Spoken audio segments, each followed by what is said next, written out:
Assalamualaikum warahmatullahi wabarakatuh.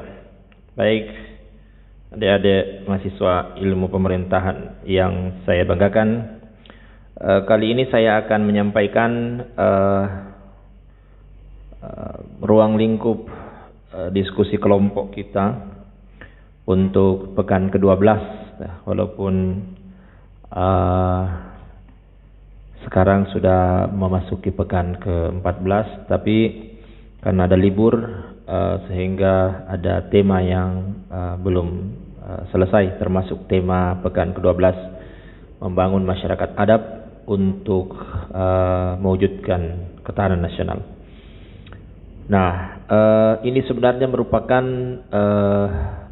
kajian terkait dengan gatra sosial budaya, bahwa seperti penjelasan terkait gatra sosial budaya, ketahanan sosial budaya itu merupakan kondisi kehidupan sosial budaya bangsa yang dijiwai kepribadian nasional berdasarkan Pancasila, yang mengandung kemampuan membentuk dan mengembangkan kehidupan sosial budaya manusia dan masyarakat Indonesia yang berintak pada Tuhan Yang Maha Esa, rukun, bersatu, cinta tanah air, berkualitas, maju dan sejahtera dalam kehidupan yang serba selaras, serasi, dan seimbang, serta bisa menangkal penetrasi budaya asing yang tidak sesuai dengan kebudayaan nasional. Itulah yang ingin dicapai dalam hidup berbangsa bernegara ini, khususnya pada aspek kehidupan sosial budaya.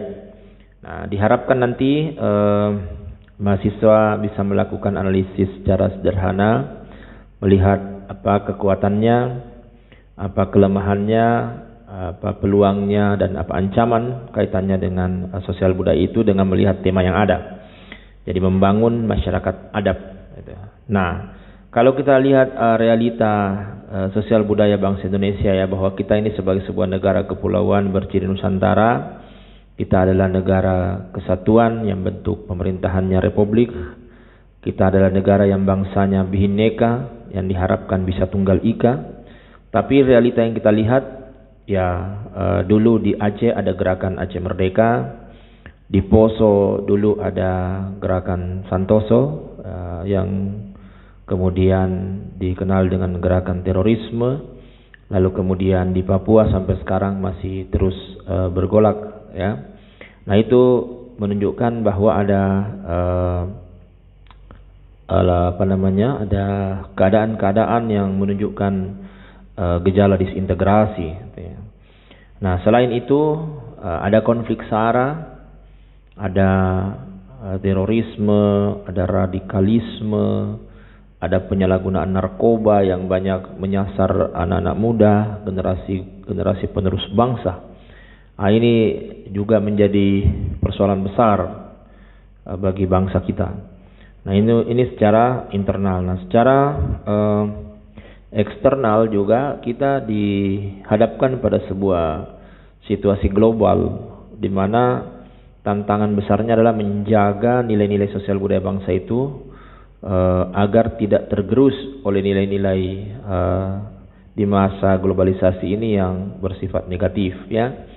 Misalnya kalau kita bicara perilaku generasi muda, ada perilaku vandalisme. Jadi vandalisme itu suatu tabiat, perilaku atau sikap atau kebiasaan yang dialamatkan sebenarnya kepada bangsa Vandal, ya. Pada zaman Romawi kuno itu budayanya pengerusakan, kekejaman, penistaan, dan segala hal yang buruk tentu. Makanya dikatakan vandalism is crime, ya.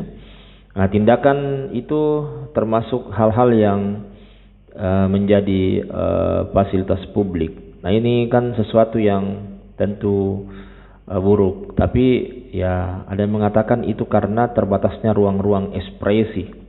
Sehingga kalau dibuka ruang-ruang ekspresi bisa mengalihkan bakat mereka untuk mencoret itu di tempat-tempat yang tidak seharusnya menjadi lebih bernilai seni atau mungkin bisa bernilai ekonomi nantinya. Nah, itu kan fakta-fakta, ya, dalam kehidupan sosial budaya. Kemudian ada juga perilaku hedonis. yang menganggap bahwa kesenangan materi, kenikmatan materi itulah tujuan utama hidup ya. Yang akhirnya kemudian banyak yang kita lihat bergaya sosialita di kota tapi orang tuanya merana di kampung. Nah, ini masalah. Jadi itu di dalamnya ada gaya hidup konsumeris dan seterusnya. Dan itu tentu buruk bagi generasi muda kita, generasi penerus bangsa ya. Kemudian ada juga perilaku generasi muda kita terkait dengan kekerasan dan perkelahian antar kelompok. Itu kan banyak terjadi, ada bullying ya. Nah, itu kan sesuatu yang bisa juga menjadi tanda-tanda bahwa ada situasi yang lemah di ketahanan sosial budaya kita. Kemudian ada fenomena LGBT. Nah, di sini sebenarnya fenomena ini sebenarnya sudah lama ya, sudah lama di negara-negara Eropa. Ada kalau kita bicara sejarah Islam ini kan sudah ada di zaman kenabian dulu. Nah, ini kan bisa juga berbahaya bagi kehidupan sosial budaya masyarakat kita ya. Walaupun ada yang mengatakan ini bukan penyakit, ini bukan kejahatan, tapi ini adalah sebuah aliran ya, sebuah kecenderungan yang berbeda dengan yang konvensional. Nah, nanti silakan. Jadi ini sebenarnya tema-tema yang saya anggap sebagai masalah dalam dalam sosial budaya bangsa kita. Nah, sehingga inilah sebenarnya yang ada di sekolah ya, di alur pembelajaran. Sebenarnya ini bisa dilihat di sini tertulis tugas kelompok 1 sampai 6. Jadi seharusnya memang semua kelompok itu harusnya ada tugasnya.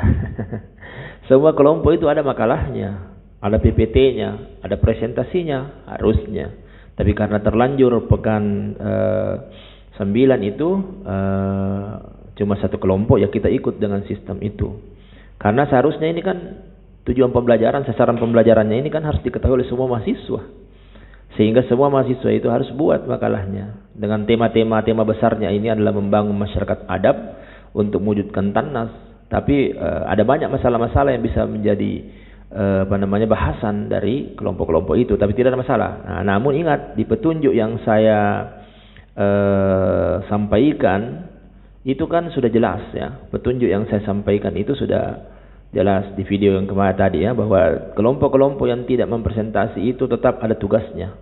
Tugasnya ya itu tadi, langsung masuk pada mendeskripsi, menarasikan ini membangun masyarakat adab untuk mewujudkan TANNAS. Kalau kelompok pemateri kan buat makalah dan PPT. Kalau ini tidak, dia hanya mengetik di menu forum tentang ini.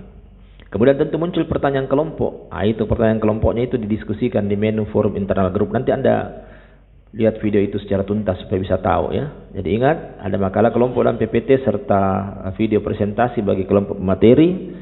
Tapi ada juga tugas-tugas bagi kelompok yang tidak presentasi.